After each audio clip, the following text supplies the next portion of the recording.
The cold wind brushed through the wooden slats of the empty feed shed. A rusty hinge groaned. Then soft, deliberate footsteps in the dirt. A man's boots. He raised the lantern. There, curled in the shadows like a coyote pup, was a girl no older than 10, barefoot, dress torn, a crust of blood on her sleeve. She didn't flinch, just looked up and whispered, steady and broken, "My mama and papa died today. I'm just hungry." He thought she was stealing, but what she carried in her eyes would change everything. The wind slipped through the slats of the weather-beaten feed, shed like a ghost looking for a name. Briar Gulch was silent under the dying sun, its shadows long and rust-colored, the air thick with dust and memory. Jedediah Cole turned the key in the lock of his store and pocketed it with a grunt. Another day done, another day survived. He rubbed his weathered hands together, knuckles swollen from years of fights and frostbite, and turned toward home. That's when he heard it, soft, like a rustle or a whimper. Too heavy for a rat, too timid for a thief. He paused, squinting toward the shed. The lock was crooked on the latch, not how he left it. His hand went instinctively to the revolver on his hip. Boots crunching in the dirt, he stepped to the door and nudged it open with the barrel. Faint light spilled in behind him, carving the darkness into gold and black. The smell hit first, hay, leather, and something else, something human. Behind the sacks of cracked corn and burlap lay a tangle of limbs, dirt, and desperation. A girl, no older than 10. Her feet were bare and blistered, her sunburnt cheeks streaked with grime. She didn't move, just stared up at him with wide green eyes that didn't blink. "What in God's name?" Jed muttered, stepping closer. "You got a death wish, girl. Who sent you?" He reached for her arm, intending to drag her up, but she flinched and gasped, not from fear, but something deeper, broken and hollow. "I'm not stealing," she whispered, voice brittle as prairie glass. "My mama and papa died today. I'm just hungry." Jed froze. The revolver dropped slightly in his hand. He looked at her again, really looked, at the torn hem of her dress, the blood dried in her hairline, the way she held herself, like she might disappear if she breathed too loud. Something inside him cracked. A memory, long buried. A pale face in a pine box. A fever he couldn't break. His daughter's cough echoing through the cabin until it stopped one morning. He holstered the revolver. "Come on," he said gruffly, more to himself than to her. "Ain't no good starving in the dark." He led her across the dirt yard, the wind nipping at their heels. Inside the store, the stove was still warm from the afternoon, and he stoked it with shaking hands. She stood by the door, unsure whether to follow or flee. He set a tin bowl on the counter, filled it with the leftover stew from his own supper. Beans, carrots, scraps of meat, poor fare, but hot. He slid it toward her. She didn't speak, just sat and ate in silence, each bite slow and reverent, like she was afraid the food might vanish before it reached her lips. Jed leaned back in his chair and watched her, shadows flickering across his lined face. "What's your name?" he asked, voice low. "Rosalie," she said without looking up. "Last name?"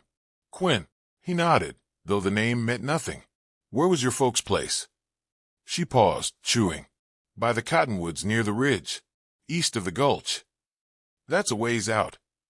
He glanced toward the dark window, where the prairie rolled like an endless sea. "What happened?" She didn't answer at first. Her spoon slowed, then stopped. She swallowed and wiped her mouth on the back of her hand. "They came at night," she said. "Men in dusters. Hats pulled low. I heard my papa yelling. Then the shots. Mama told me to crawl under the bed. Said not to come out no matter what." Jed's stomach turned. "They set fire to the house," she went on. "It smelled like burning cloth and skin. I waited till it was quiet. Then I ran." He rubbed his jaw, eyes heavy with something older than fatigue. "You see their faces?" She nodded. "One had a spade tattoo. On his hand. It dripped red like blood." Jed's breath caught in his throat. He knew that tattoo. Knew what kind of men wore it. Rosalie was looking at him now, eyes too old for her face. "You gonna send me to the sheriff?" He shook his head slowly. "Sheriff's a drunk with a bad leg. He wouldn't do nothing, but file a report no one reads. She looked down, fiddling with her spoon. You got people? He asked. No. He didn't either. Not anymore. The wind moaned outside, dragging dust along the windowsill like fingers. Jed stood, poured himself a slug of whiskey, then looked again at the girl. You can sleep upstairs tonight. Ain't much, just a cot and a blanket. Tomorrow we'll see about Findin, what's left at your place. She nodded, still quiet, still holding herself like she might unravel if someone spoke too loud. He lit a lamp and led her up the creaky stairs, each step groaning beneath their weight. The room was small, walls bare, a single window looking out to the east, where the sky bled into black. He left her there with a blanket and a soft good night, then returned downstairs. The fire was dying. He poured another shot, but didn't drink it, just held the glass, staring into nothing. After a while, he got up and walked to the window. The moonlight laid silver across the prairie, cold and sharp. But something was wrong. Tracks. In the dirt. Faint but fresh, too fresh. Leading from the ridge toward the back of the store, looping around the shed. One horse. Maybe two. He narrowed his eyes. Whoever they were, they hadn't come looking for feed. They were hunting survivors. The desert stretched out before them like an old wound, cracked and silent beneath a bruised sky. Jed tightened the cinch on his saddle, his jaw clenched, the air dry as ash in his throat. The first roll of thunder murmured far off, low and ominous. He looked back once at the store, the lantern in the window still flickering, and swung into the saddle. You ain't leaving me behind. The voice was small but unyielding. He turned to see Rosalie standing by the porch steps, her hair tied back, her little fists curled at her sides. She had on a coat too big for her, his old riding blanket draped around her shoulders like a shawl. Her eyes didn't plead. They challenged. This ain't a ride for children, he said. I ain't one anymore. Jed studied her a moment. There was no fear in her, only a quiet, hard knowing, the kind that lived in people who'd already lost everything. He exhaled, nodded once, and helped her onto the pack mule. They rode east, where the land gave way to ridges and arroyos, the trail winding like a scar through the scrub. Night deepened around them, and clouds gathered, heavy with distant lightning. The wind carried sand and the smell of rain, but the storm held off like it was waiting for something. Hours passed with only hoofbeats and wind between them. Then Rosalie spoke. I remember one of them. His hand. Jed turned his head. Had a tattoo. A spade black as pitch. But the bottom dripped red, like blood. Jed grunted. That's Thatcher's mark. Hired killers. Run south from Dodge last spring. Thatcher, she echoed. He's not the kind that leaves anyone breathing behind. She looked ahead again, her voice dry. He did this time. They camped in a narrow ravine shielded from the wind. Jed built a small fire and poured beans into a dented tin pot. Rosalie sat with her back to a rock, legs drawn in, eyes watching the fire dance. She hadn't spoken since sunset. Jed offered her the first scoop. She took it without thanks, but with that same slow reverence, as if the food might vanish if she stared too long. They made my papa beg. Jed paused mid-chew. She didn't look at him, just kept talking. He tried to fight, shot one of them in the leg. But there were too many. Mama told me to crawl into the floor hollow. Said not to make a sound no matter what. Her voice was flat, not numb, just drained, like the well had run dry and all that was left was stone. I saw through the cracks. I saw them burn the barn. I saw the tall one bury something under the tree with the crow's nest, before they rode off. Jed said nothing. He reached for his flask, took a long pull, then stared into the fire. He hadn't touched a gun in 7 years. Not since the fever took his daughter and the bottle took his aim. But Rosalie's words carved into him like spurs. They killed to take land, not money. He said at last, You said he buried something? She nodded. A leather satchel. It had papers, I think. He looked nervous, kept checking behind him. Jed's fingers twitched. He had seen it before. Gangs riding ahead of the law, killing homesteaders, forging claims. Thatcher's gang didn't just murder, they erased. Sleep came in fits. Jed kept his Colt across his lap, listening to the wind whistle through the rocks. The storm broke before dawn, brief but sharp, a smattering of rain that left the dirt smelling like fresh clay. By first light, they were already riding. She guided them with a memory far too precise for a child. They found the tree by noon, gnarled, leaning east, with a thick crow's nest tangled in the limbs. Jed dug while she stood watch. After 10 minutes, the shovel thunked against leather. Inside the satchel, folded deeds, gold coins, and a blood-stained scarf. His fingers trembled as he turned the cloth over. Embroidered initials at the corner, E.Q. He looked up. Rosalie was staring at the scarf. "My mama made that for her wedding day," she whispered. Before Jed could speak, the world shattered. A gunshot cracked the silence, close and sharp. Dirt spat up beside his boot. He rolled, dragging Rosalie behind the tree as another shot rang out from the ridge above. They were pinned. Jed grabbed his rifle, sighted up the slope. One figure, just beyond the rocks, fast, lean, scar on his cheek. Not Thatcher, but one of his dogs. He fired. The man ducked. "Run!" Jed barked, pushing Rosalie toward the ravine's mouth. They moved, crouching low, slipping through sagebrush and stone. More shots followed, one grazing Jed's shoulder, a burst of heat and red that soaked into his sleeve. He stumbled, nearly fell. Rosalie grabbed his hand. "This way," she shouted, tugging him behind a wall of boulders. They tumbled into a narrow chute in the rock, breathing hard, blood on Jed's arm, sweat streaking Rosalie's face. "You all right?" he grunted. She nodded, though her hands were shaking. "You, just a scratch," he lied. They waited silent, until the echo of hoofbeats faded into distance. The gang hadn't chased. Not yet. That night, they lit no fire. The wind had teeth. Jed wrapped his coat around them both. The satchel clutched tight under his arm. He leaned against a rock, pain creeping in through his ribs, breath shallow. Rosalie shifted beside him. He felt her fingers, tugging gently at his hand. She handed him the scarf. "She wore this when she sang," she said softly. "At night by the fire. Said it made her feel brave." He turned the cloth over, studying the faded red stains. "I don't want justice," she said. He looked at her, brow furrowed. "I want them to know I saw," she whispered. "I want them to feel it." Jed said nothing, just pulled her close, the wind howling across the canyon like the voice of the dead. The horizon burned with a feverish red as dawn peeled back the night.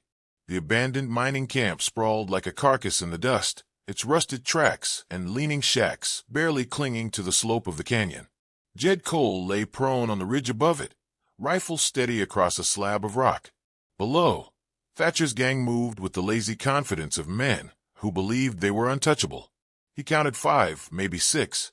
2 on the eastern perimeter, dozing near a pile of empty bottles. 1 leading a horse toward the watering trough. The rest were hidden, likely in the main shack near the shaft entrance. Jed took a slow breath.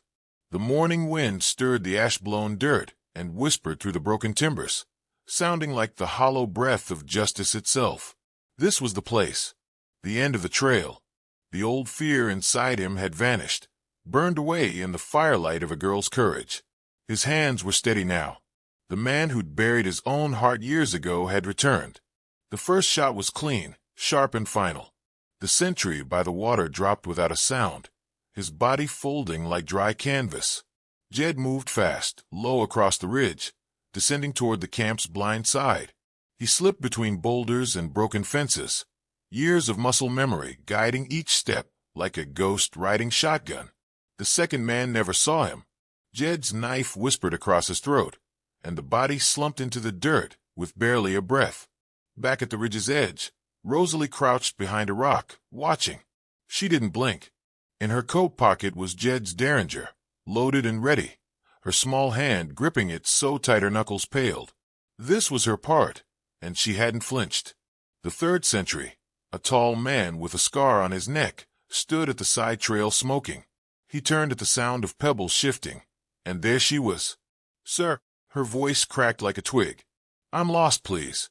He stared, blinking at the child who stepped from the rocks like some mirage. Her hair was tangled, her face dirty, her voice trembling with perfectly timed fear. What the hell? She raised the derringer and fired. The shot hit his shoulder, spinning him backward into the rocks. He screamed. Jed moved in like a shadow. One punch, one bind. Silence. They reached the main shack, just as the sun crested the ridge, painting everything in gold and blood. The wooden door hung slightly ajar, creaking with the breath of the morning wind. Inside, laughter echoed, and then the sound of a coin pouch being shaken. Jed kicked the door open and stepped in with death behind his eyes. Thatcher sat at a scarred table, boots up, drink in hand. Two other men stood near the wall, rifles leaning on crates. All three froze. Thatcher blinked once, then let a slow, wicked grin spread across his lips. Well, I'll be. Long shot, Cole. They said you were dead. Jed said nothing. The Colt in his hand answered instead. 2 shots, sharp and final. The men near the crates dropped before they could reach their rifles. Only Thatcher remained. He rose slowly, hands half raised, smirking. Come to dig up the past, have you? Jed stepped closer, weapon aimed at the man's heart. I heard about your little girl, Thatcher said, his tone like a snake's tongue. Fever took her, didn't it? Sad. Real sad. You gonna be the man she thought you were. Jed's jaw clenched. His finger trembled slightly on the trigger. But he didn't shoot. Behind him, small footsteps creaked on the floorboards. Rosalie stepped into the room, eyes fixed on Thatcher. You don't get to talk about daughters, she said. Her voice was ice. She walked past Jed and stopped only inches from Thatcher. He looked down at her, and for the first time, his grin faltered. Jed's hand didn't shake anymore. The gunshot ripped through Thatcher's leg, dropping him with a howl. He clutched the bleeding wound, cursing, eyes wide with disbelief. Jed knelt beside him, pistol steady against his temple. You're gonna write down every name, he said. Every man who rode with you. Every place you've been. Every ranch you burned. And if I don't? Jed pressed harder. You will. Thatcher obeyed. Through gritted teeth and sweat and blood, he scrawled the names across parchment. A litany of evil, a ledger of fire and murder. When it was done, they dragged him outside and tied him to a withered tree at the camp's edge. Rosalie folded the scarf with her mother's initials and tucked it into Thatcher's shirt pocket. Jed hammered a scrap of wood into the ground beside him. The note read, Justice rides again. They left him there, alone with the rising sun and the howl of the wind. Weeks passed. Briar Gulch settled back into its dust-blown rhythm, but something had shifted. A new sign hung over the feed store, freshly carved and hung with care. Rosalie and Cole, supplies and safety. On a crisp morning, Rosalie stood barefoot on the porch, watering the row of wildflowers she'd planted in battered tin cans. Her hair was brushed, her eyes bright. She whistled softly, a tune her mama used to sing. Behind her, Jed saddled a young horse in the yard. His beard had grown in gray, his eyes clearer than they'd been in years. Let's see if you're ready, he called. Rosalie ran down the steps, boots in hand, and grinned up at him. He helped her into the saddle, steadying her, proud and quiet. She came looking for food, but gave an old man a reason to live again.